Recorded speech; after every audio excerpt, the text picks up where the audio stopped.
Ngayon, hoy, ako'y may idea ang nakuha kay Sir Marlon Ramirez, kay Tokayo. Tingnan nyo ang kanyang baboy, yung inahin. Sama-sama ho yan. May anak, apat na inahin. Ay kahit ho ang suso ng isang inahin ari lalabing isa. Ari ho ay 13.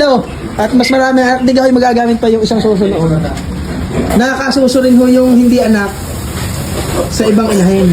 Di pantay-pantay. Pantay-pantay ngayon. Laki ako. Hahabol yung mga bansot. Hindi pagkarni pa lang. Kagaya na nahikap na ng ibang susuan.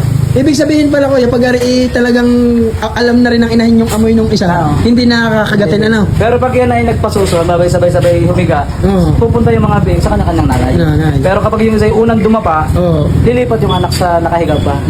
Kaya yung mga dede na hindi nadidedean, hindi mamamaximize naman nila. Kaya mabilis sila lumaki. Ayan na, may idea kayo makukuha kung kayo may 4 na inahin niya pag sama-samahin nyo. Kung sabay-sabay. Kung magkasabay-sabay, yun. Pero halimbawa 3 araw lang ang pag-ita ng pag-anak, pwede pa. Pwede. Kahit hanggang Mga 1 week. sa araw. Yan. Basta Pwede pa. palalakasin mo muna yung yung palalakasin mo muna yung huli.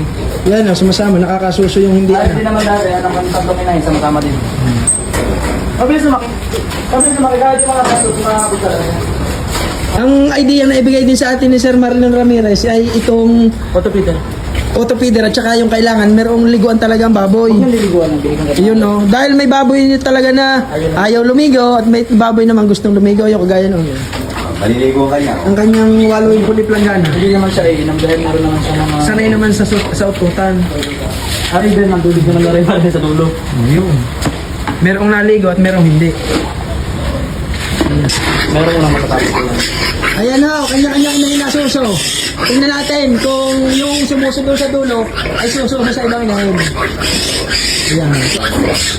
Ayun, natapos na sumuso, yung sa isa. Yung sumuso ulit sa kabila. Sa kabila inahin. Natapos yung din eh. Hindi na nagibig. Hindi na nagibig. Ay, ari nagpapa... Yeah. Tapos na sumuso yung isa. Yung isa. Yun, sumuso na daw sa kabila. Kaya malaking bagay. Mga ganitong sama-sama. Nakakadalo. Pag bitin pa siya sa kabila, eh makakasuso pa sa kabila. Ayun, idea. Dami ito, naliligot lang gamit.